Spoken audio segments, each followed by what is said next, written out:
So she looks pretty poorly at the minute. She passed away in the night. Prolapse straight away. This is some snow we're after waking up to. Have a look at this.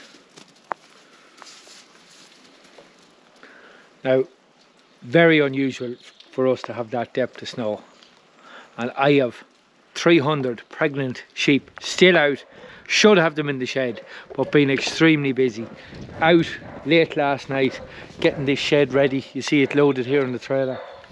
Big panic to have that ready for this morning. The crew can't put it up because of the snow, so should have been looking after my sheep. Every day is a school day. Can't even get them in today. Myself and Orla are heading away for a night, and I refuse to cancel it, because if I do, I won't have a happy wife, because she's not going to see me for 6 weeks. So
lovely job. Daddy, what's your sleeping out? We'll see them in a minute. Oh, Daddy! oh Jesus, what's happening? Special delivery here, fair play to her. In the Tiguan. Orla, she's a great car. Oh, great. The only thing it's missing is a tow bar. She's still a bit camera shy, but she's a great woman. You're a great one, Orla. You're a great one. Right, I have two girls here, have to head for school as well.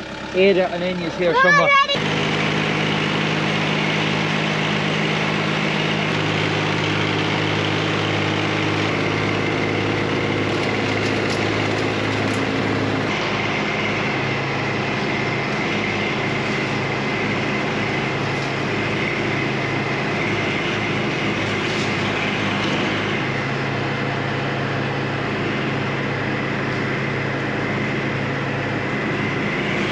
Big one today, getting these ladies into the shed, nice and steady, just walking them up here.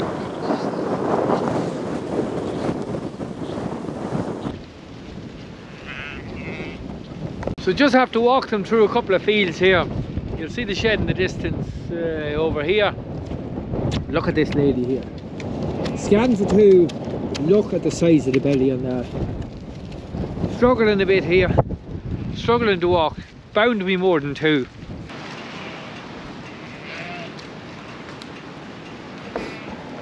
So you can just see what the ground conditions are like here around the gaps. Messy. Really should be in the shed. Should have had them in, but there we go. Every day's a school day.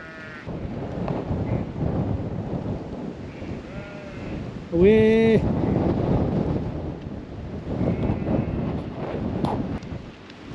Come on, girls. Come on. Come on, girls. Away. Away. So one lady here that's a bit slower than the rest. The rest are just making their way here. This lady's quite slow. The one that's a very big belly. Now I'm not sure if it's tender feet or virgin on twin lamb. If she doesn't have it now, she'd surely have it when she goes into the shed. She's mobile. She could be tender on a couple of feet, I'm not sure. We'll get a closer look at her when we get her into the shed. So here's the main mob heading for the shed just behind me here. The shed's just up there through the trees.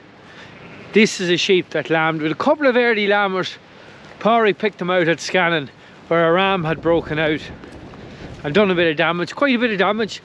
I think there was 7 or 8 sheep lambed. Nice set of twins here.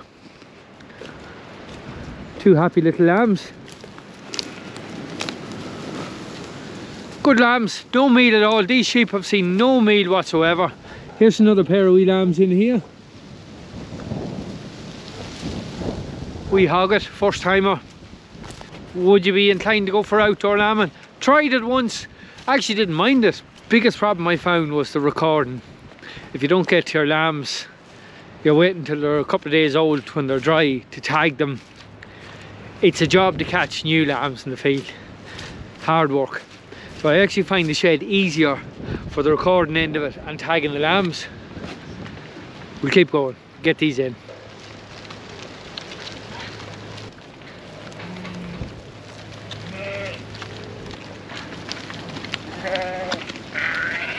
Some of them got out under the gate here. You might have seen that.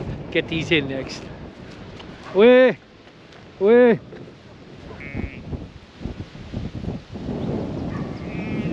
Oh, bring them on, Pops. Bring them on. Come on.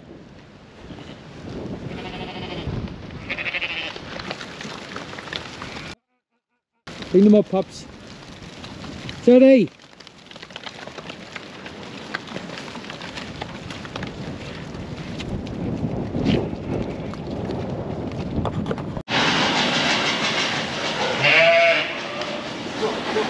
Now we're in the shed after taking them nice and steady. We have all the ewes in the shed. The most of them are here behind me, and we have the balance in here, bit of overflow. So we have a total of about 300 head or so here. So we're exactly 14 days out from the start of lambing. Cutting it fine. I had planned to get them in a little bit earlier, but Orla had a night booked away and had to go on that, which was fair enough. She's not going to see me for a month. Busy, busy, busy. Had to get the shed cleaned out. A lot of dung to get out of one side where we were fattening them lambs. Had to move all that, try and get it rebedded. The snow came. That was risky. Didn't seem to affect them that much. We lost one sheep, but she actually got stuck on her back and hung on wire. But in terms of casualties, the snow didn't do much harm. So they had reasonably good grass. The biggest problem with their back home, they were trampling and eating the grass that I have set aside for these when they go out with lambs. It's tricky, but at least we're in the shed now. So, what are we doing today? First job, Heptavac P. Now, I know what you're going to say. This is a good example of what not to do in sheep farming. Leave your Heptavac P 2 weeks late. Should be done 4 to 6 weeks before the start of lambing. 4 weeks ideally, because then you're 6 weeks from the later lambing ones. So it's not ideal. It's definitely not ideal, but look, it's better than not given to them. That's the way I'm looking at it. First job here, I'm going to change the needle. Like to change the needle in the gun. It's just easier on the sheep when you have a nice sharp needle in it.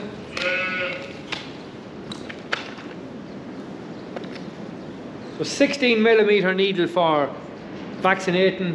Hepatitis P is under the skin. Hepatitis P is for clostridial bacteria. So the thinking is, you give your sheep her annual booster now.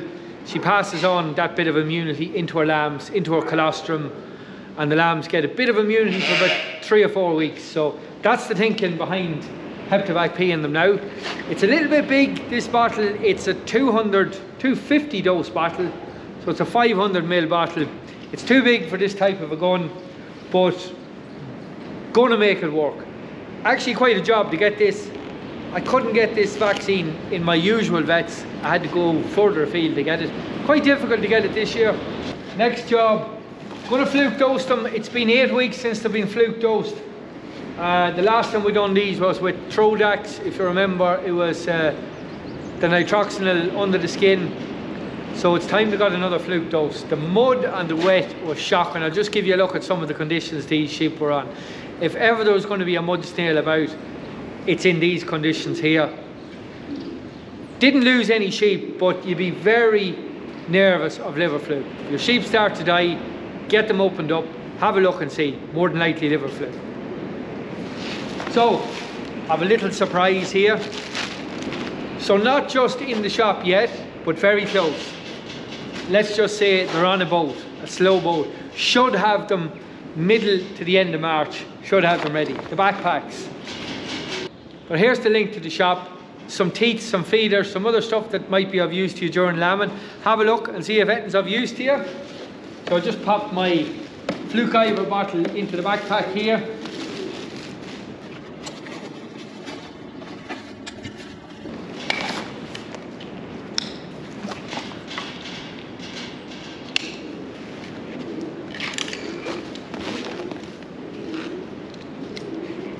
Somewhere here just to hook your pipe onto as well. Stop you catching it on things and snagging it. We've got the belt as well. It's a holster for the gun. Just clips around the waist. There we go. Your gun just sits in, clips in here. There's actually a second holder as well if you're doing 2 drenches. So your gun sits in there. You can see the backpack is pretty good quality. Nice padding here, a bit of foam, handle there, buckles here to hold your bottle from falling out. It beats straps and baler twine any day of the week.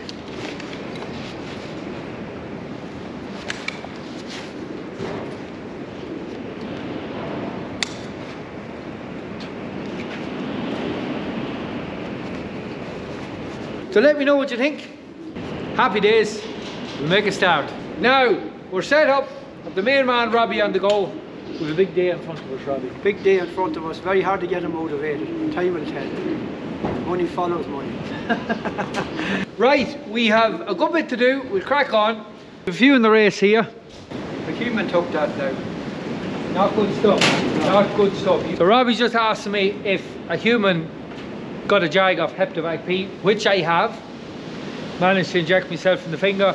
Not good. I know of people where the hand is all swelled up and it's into a nasty one. But the last time I spoke to my vet, Finbar, I said I was after jagging myself. He says, make sure you bleed lots. So his thinking was, give it lots of squeeze and bleed it out. Gets rid of the hepatitis P out of it and cleans it out. And didn't annoy me, didn't swell up. So we were just saying, they're actually in quite good condition. Body condition is very good. Quite fat. And all on grass. These sheep didn't see any meal yet. Now, I don't know if that's advisable or not. I wouldn't advise it to anybody, but I've got away with it because they've been on really good grass. Fresh grass, at least every week. Good cost saving in that. Haven't fed much meal. Have to get a bit in the meal bin. Haven't got that ordered yet. So here's one of the quads here. She even has held up her body condition pretty well. She's pretty fat. She hasn't got any meal yet, and she is about actually bagging up nicely as well. I'd say 2 to 3 weeks out from lambing, so at least she'll be in the shed now. She'll get a bit of meal. Good candidate for a prolapse though. 4 big lambs growing in her. We'll see how that goes.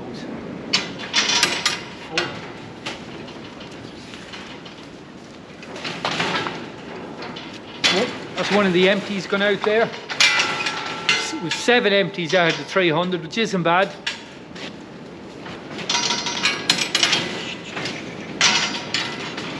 Another triplet and a single.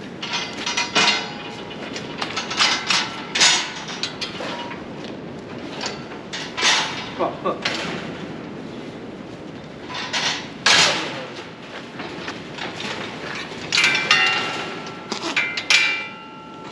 Now, so we're back to a bit of budget 3-way drafting here, just using that gate there as a drafter as well. So it's working for now. So this is the first sheep in here. I'll just give you a look. The first sheep marked with black, they're the ones carrying to the Texel ram. But she's only carrying 1 lamb, as you can see, 1 dot, and she is busting. Big belly on her, look at that. Big belly, so getting kind of nervous now. I hope it's not a massive lamb, but we'll see how it goes. I'm not sure. We'll play that one by ear and see what happens.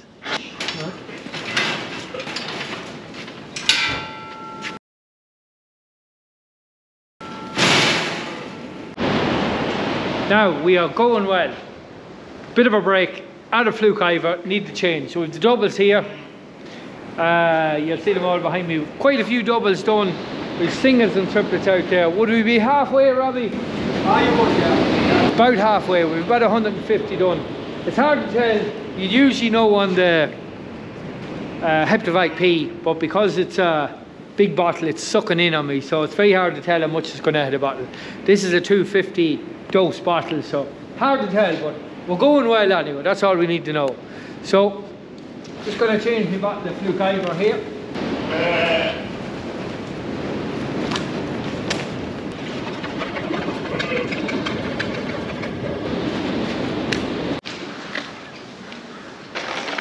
Now, another little job. When I'm injecting with my Heptavac P, I can just feel a little, it's hard to describe it, it's like a little crack. You can feel it's not just sliding in the needle. When I rub my finger on it, there's a little bit catching, a little bit snagging, so just going to change the needle. That's a useful little tub. I got this in the hospital the time I done my ankle in. So it's a handy little tub for used needles.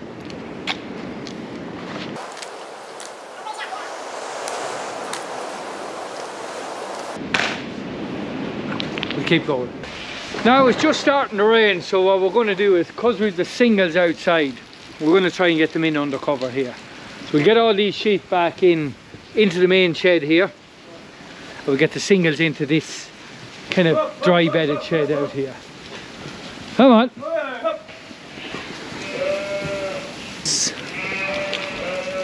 So in an ideal world, you'd have all your sheep coming in dry into the shed, but pretty difficult, pretty difficult.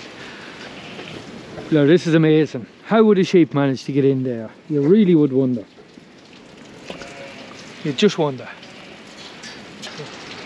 Come on, darling, come on, come on, come on. Oh, Jesus. I'll give you a shot. Right, come on. Come on. Oh. That's slamming a sheep, taking it to a whole new extreme. Anyway, she's all right. So Robbie's just closing the singles back in here. The triplets, unfortunately, will have to remain out in the rain, but there's not much we can do there. So the majority of them are going to be in the shed. It's filling up. Shed is filling up fast here. Now we're rattling away nicely. We have all our doubles this side, and this is what we've left here. We haven't many left. We've done a power of work in the last couple of hours. Unbelievable, we woke up. Yeah. Took us a while to get going. Rip on the weekend slept for 40 years. We only slept for 20. Yeah. Like a bad engine, hard starter, but once you get going. And funny, I see a tin of easy start in the van. That must be, you must be up to something. It's for me. Get going in the morning. I'm telling you. Yeah, good man. Well, Robbie's gone off to bury the dead. He has to leave early today, so I'm going to finish these myself. But Robbie, you're a good one. Thanks for your help. Over and out. Good man. God bless. Fair play to you, right. So the main man, Robbie, is gone. I'm definitely going to be slowed down. I've no help getting him into the race, but we'll see how it goes. See how Pops goes. Maybe you have some help. Yeah, Pops, come by, come by, come by, come by. Come on.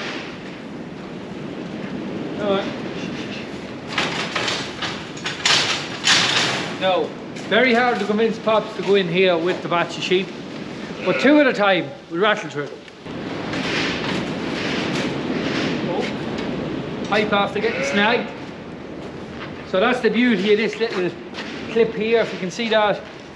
Even when the pipe's pulled, it doesn't yank it off the bottom of the thing. So snagged it a good few times on this gate and I haven't pulled it off yet. So these little tags are quite a good job here.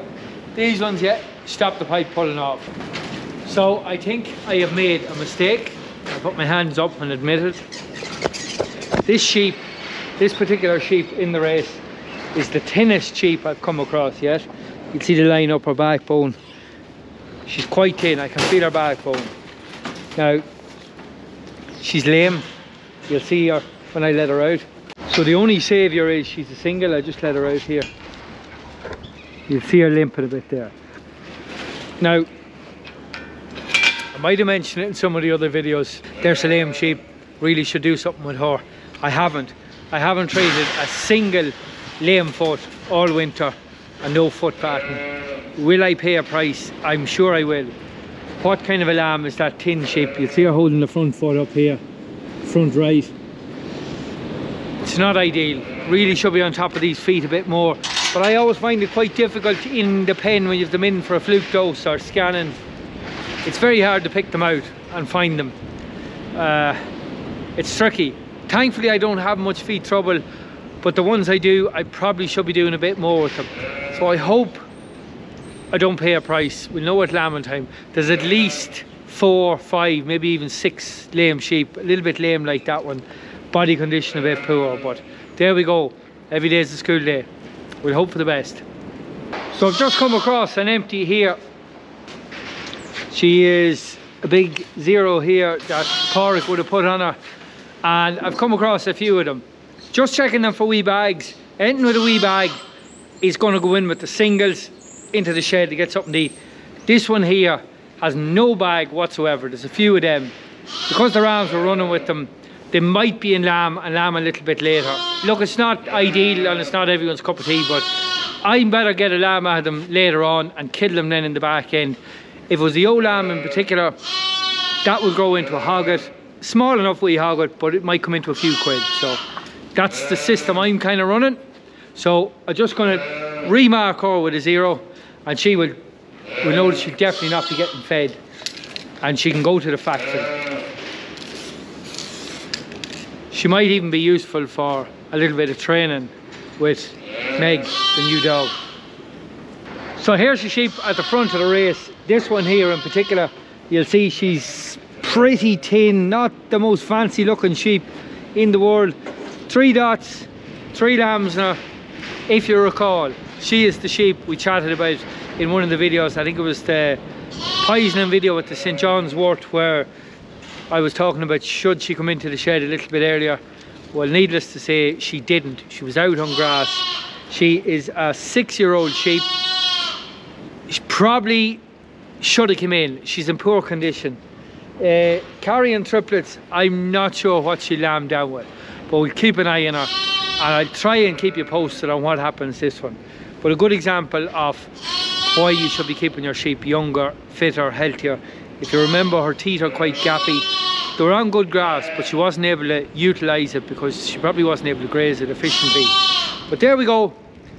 One little noisy lamb here behind me. So this sheep is the one from the prolapse video you may have seen.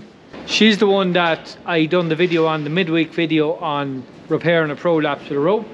Now I had her in the shed, left her in overnight, and she escaped. I forgot to close one of the little side gates and out she went. Joined the main mob of sheep. That's less than a week ago. She's pretty happy, she's fine. So happy days, success story. I'll keep you posted when she lambs, let you know how that goes. Now, so the last sheep in the race here, happy days. Glad to get that done. You'd miss Robbie now, it's a lot of work on your own, jumping the gate, trying to get them to move up. So the next job is to get these triplets and empties back inside. I'm just going to run them back up the race in reverse here. Hopefully they'll flow all right. We'll see how it goes. Alright. Up here, jump, jump, jump. Here, inside. Jump.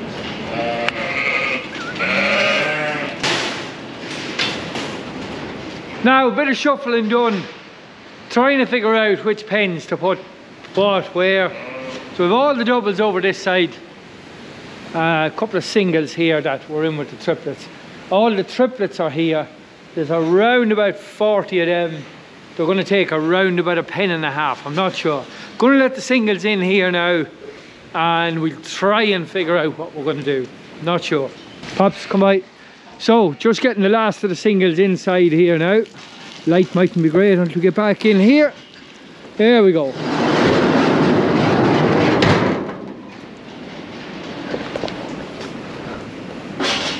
Singles in here. Not sure what I'm going to do. I'd really like to meal feed them, but I'm not sure if they're going to get it. And we'll see. Maybe not for tonight. Try and get the triplets and the doubles fed. They're the important ones. They've been standing around, not most of the day, but definitely over half of it anyway. Be nice to get something in their bellies.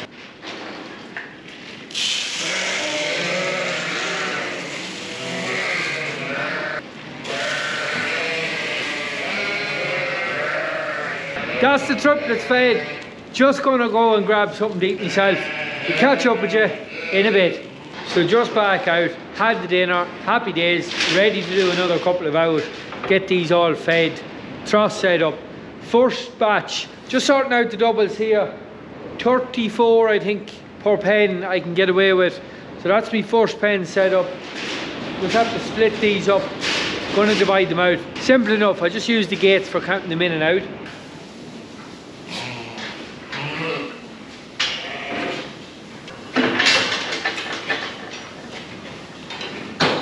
So this is the end of the walk-through passage here. Yep.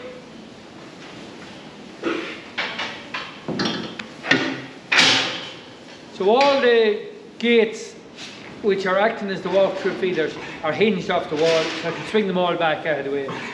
The next job we get another 34 in here. So I've got 3 pens of 34 all the way down to this last pen. There's a lot more than 34 sheep in there. So I'm going to have to put some of them over this other side. I'm going to give these singles 2 big pens without the walk-through trough. Not sure if I'm going to meal feed the singles. Let me know if you do yourself. I think I did last year. I gave them a little bit because I was going to be fostering on a triplet onto them. It's not that many triplets this year. There's only 40 or so there. Let me know what you do yourselves. It'd be great to hear from you.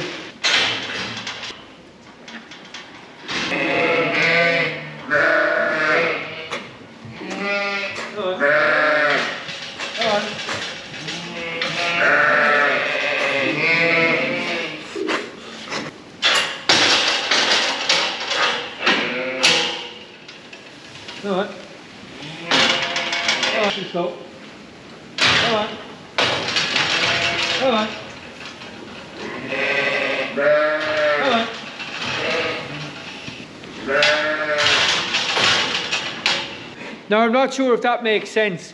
What I've done here is I've put all the singles, there's around about 90 singles there, in 2 pens with the walk-through feeder gates swung back against the wall here. So the pen gains quite a bit of space because that's 900 millimeters wide, the full width of the pen that they've now access to. So they are a bit cramped, but look, we're going to be tight for space. Comfortably I can fit around about 280 sheep in the shed. There's going to be 300, but it's only for a while. It's only going to be for 2 weeks. As soon as they start lambing, they'll be into the pens and out to the field as soon as the lambs are dried off.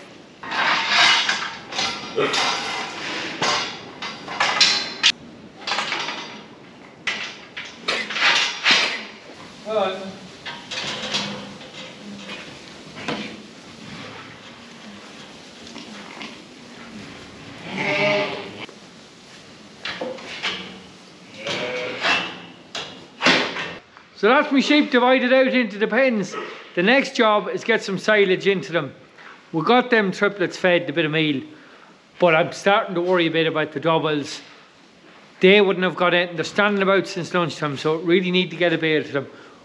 This is a bale we brought in from the field, one of the 20 bales I have left over from last year, so I'm not sure what the quality will be like, but we'll open it up here and have a look.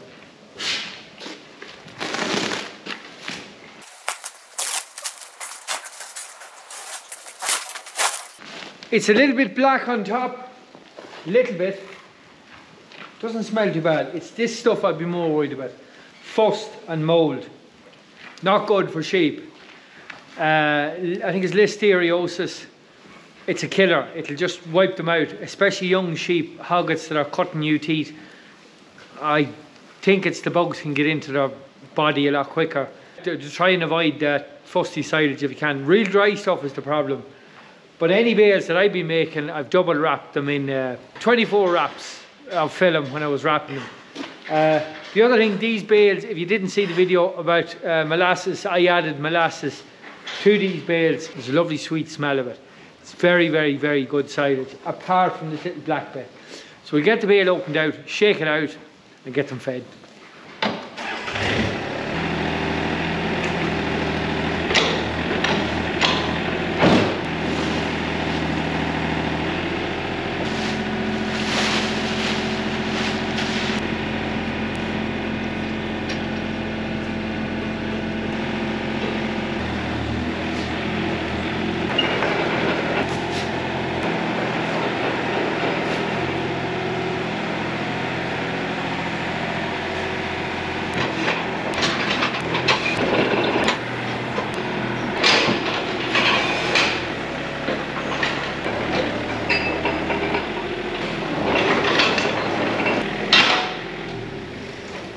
So that's the silage fed. It's actually a lovely smell of it. It's nice golden colour.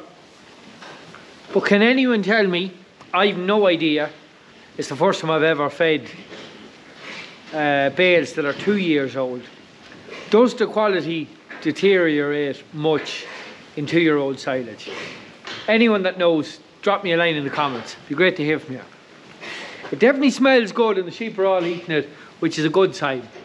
I've seen me buying bales before that were a bit sour and the sheep would almost starve rather than eat them. It looked okay, but it just didn't smell great. So sheep are funny, you have to have the feed right or things can go horribly wrong in the shed. But we'll know in a couple of days. We'll keep you posted. The next job I want to do is get some troughs and the walk-through feeders clipped on and get a bit of meal fed to these doubles.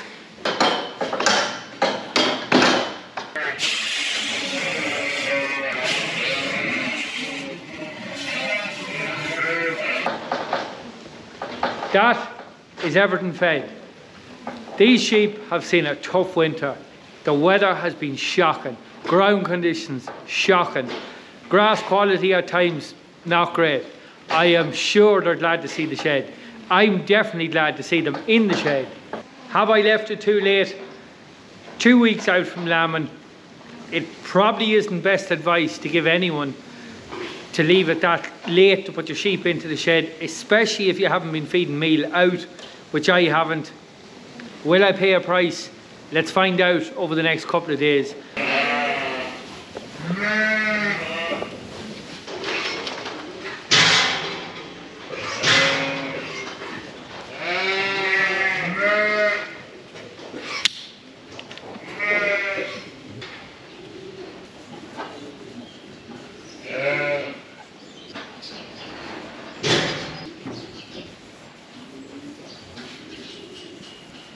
Now, that's 60 millilitres of calcium under the skin.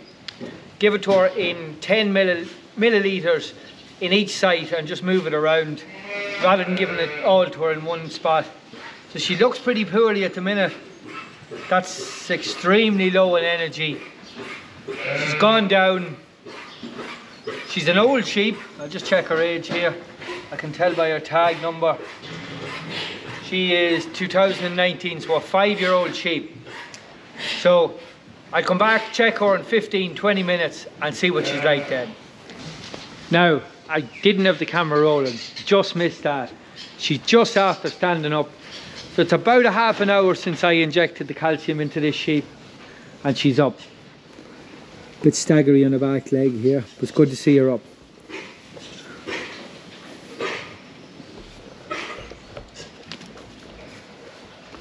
I'd say her leg is a bit dead there. Don't think she's a sore foot.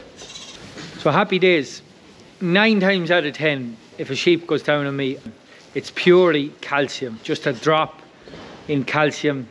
It's like a type of milk fever that you'd see in cows, especially around calving time, milking cows in particular. Bit tremory, you can just tell the muscles aren't working properly.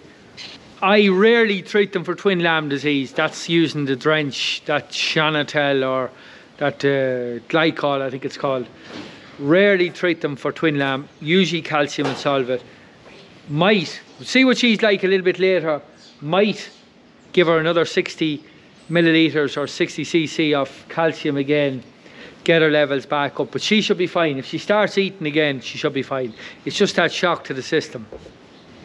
But that is the problem with housing them too late, too close to lambing, especially an older sheep, 5-year-old sheep like this. But I'm confident enough she'll be okay. She should make a good recovery.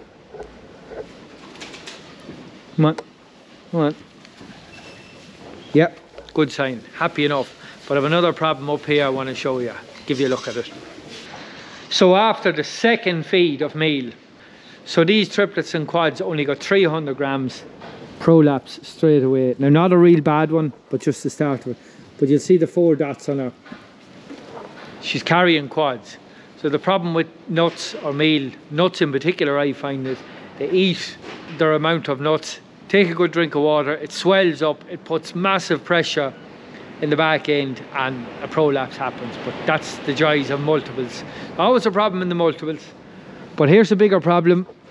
The sheep that was gasping, she was panting a bit, the one that was struggling to walk, Robbie went down the field and brought her up, and it took him a long time to actually get her up to the shed. I'm not sure what the story was. I just knew she wasn't right. I did give her a bit of calcium, but I didn't think it was that because she hadn't even been in the shed. Unfortunately, she passed away in the night. She didn't have a temperature, no snots from the nose, no point giving her antibiotics. I did give her 60 cc or millilitres of calcium again under the skin, but to no avail. I just kind of knew something wasn't right when I was walking her in yesterday. So have I left housing the sheep too close to lambing? Let me know what you think in the comments. Or is it something that happens this time of year?